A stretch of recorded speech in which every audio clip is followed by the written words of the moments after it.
Where am I? Where am I? You probably know as well as I do where I am. This is the place where I started not that long ago. And you're probably wondering how I ended up here. A number of things got resolved here at the same time that a number of things fell apart or fell through in the arrangement that I had initially planned on making with my friend there. And in that sense, things did not go to plan. But I'm on the path I should be on. I am entering a job training program with my psychiatrist at the same time that I'm applying for my disability again, and generally getting the help that I need. But I'm doing so here. I'm doing so without the air contaminated, so that's good. But it wasn't all according to plan.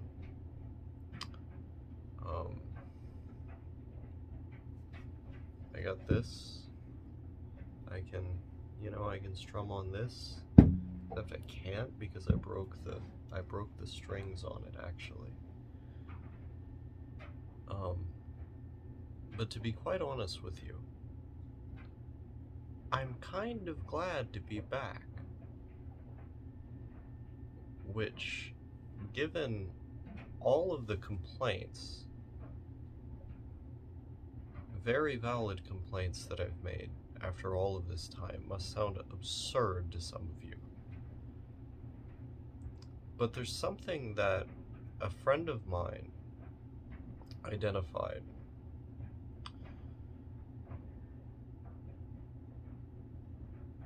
that I feel like I just did not pay any mind to all of the times that I've tried to go out on my own to live in radically different environments. Now, what he said is that every time I go off to try and live in these radically different environments, I go fucking insane. Either I have a psychotic break, I start behaving super erratic, and things just fall through.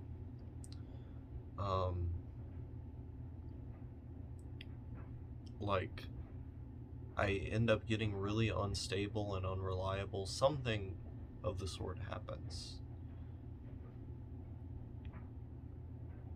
And I think it's because I keep going to cities.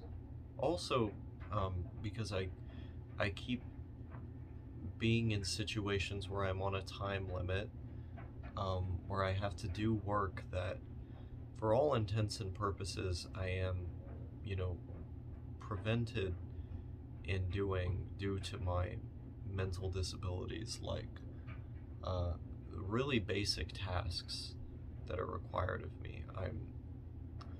I'm unable to fulfill, at the very least, without like significant mental and physical distress. Due to all of these things, I just go nuts. But I think there's a deeper component to this that I hadn't really thought that much about. And I think it's the individual psychology of people who live in cities and how radically it differs from mine, simply due to the things that they're forced to face on a day-to-day basis. Now, on my last day in Albany, and then also my last day in New York City, I felt like my soul was being crushed with every single homeless person that came up to me and asked for money, and I kept having to say no, no, and like not even look at them, like just walk away, just walk where I was going.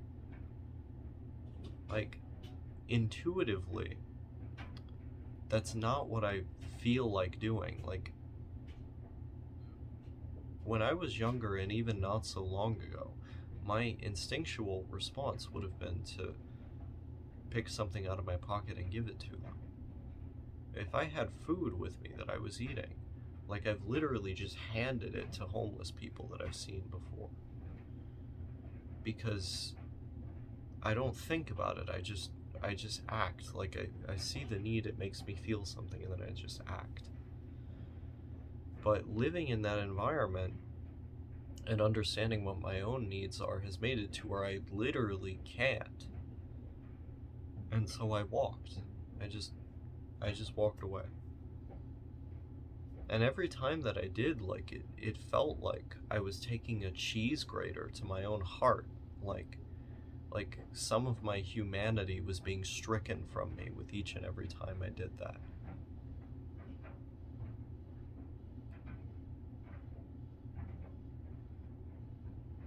But there was a moment I was in the airport and a janitor was picking up all of the trash on the floor with this like big scooping device, and not just like a normal broom and dustpan. It was like a jumbo dustpan. And they spilled all of their trash. I didn't spend a moment thinking about it. I just immediately walked over and started helping them pick it up and put it into the trash can. And she kept saying, like, thank you, like, she had this massive smile on her face. She seemed so surprised. And I think it's because people in that environment, people who live in that city, they're used to seeing stuff like that all the time. And because they have to go to work or they have some appointment, someone they have to meet for lunch, what have you, maybe they just don't care because, there's so many people in the city that person is just a number. They're used to dehumanizing them. They don't act. But I was raised in an environment where there were very few people around. You saw the same people every single day. And so your reputation, your standing, that counted for something. And also, seeing each and every person you came across as people counted for something. At the same time, I was raised to treat those individual people with dignity and respect. And so I saw the need and immediately I acted. But I can't describe to you just how immense the surprise from her seemed to be. And I seem to have this, like every time I go to the city. So when I went to Las Vegas, or not even, I could tell some stories from them, but let's just go New York City again. Like, when I ran away to New York City in 2018, when I was 16 years old, there was this woman who was in the waiting room of this like child filing place, for lack of a better term.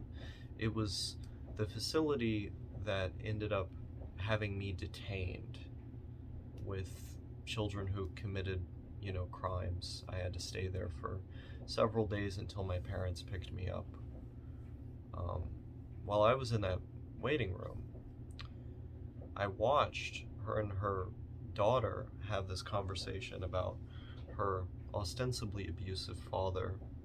The daughter was trying to take sides with the dad, and I witnessed this mom be like completely and utterly heartbroken in this moment. So I didn't think about what I was doing.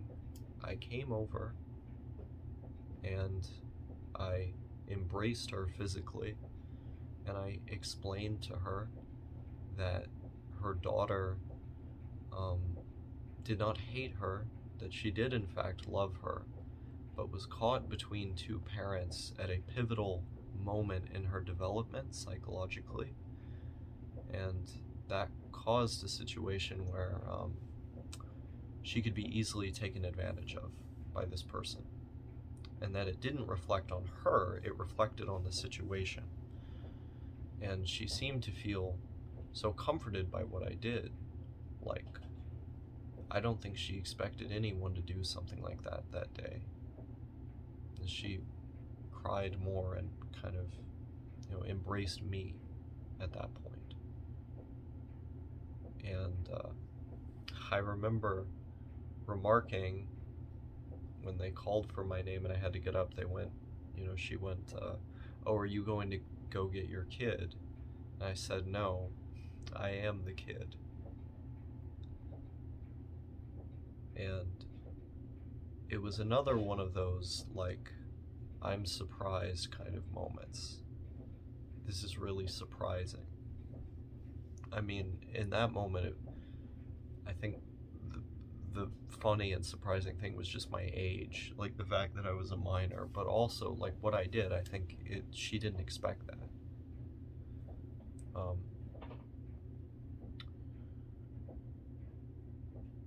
I can think of any number of examples of people that I've helped or humanized or just talked to in the city, that city or the others that I visited, where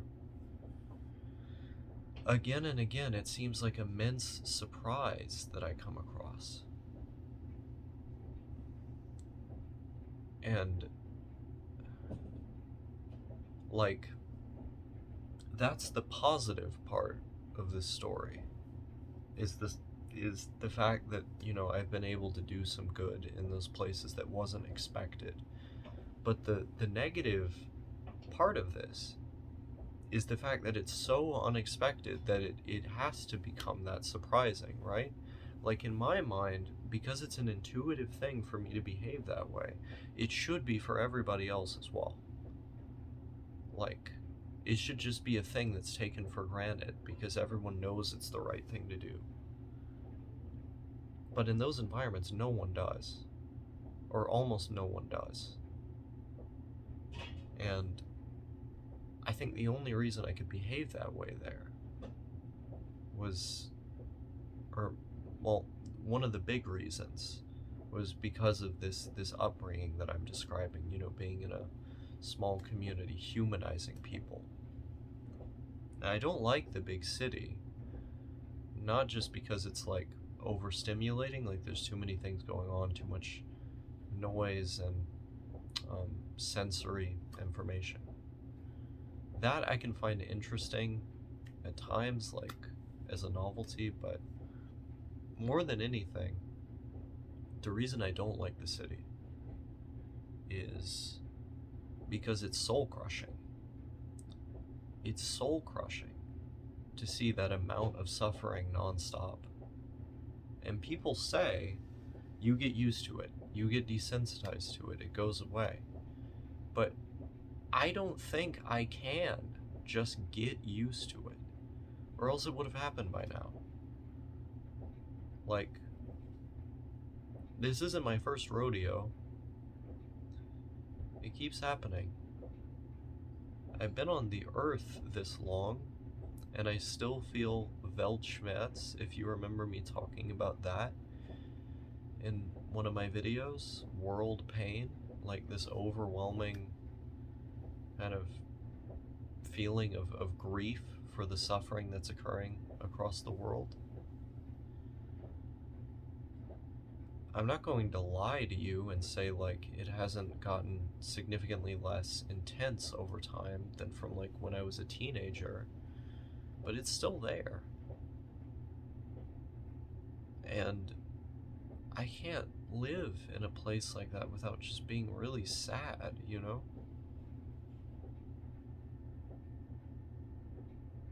I'd much rather live in like a small, secluded community. And that's exactly what I'm going to do once I get my own place here sorted out and accrue enough resources to go off somewhere else. But all of that requires patience. And I think just as the fast moving lifestyle and mindset of the city doesn't gel with whatever's going on in my head up there, I don't think the fast moving approach gels with any practical vision of the future I could have.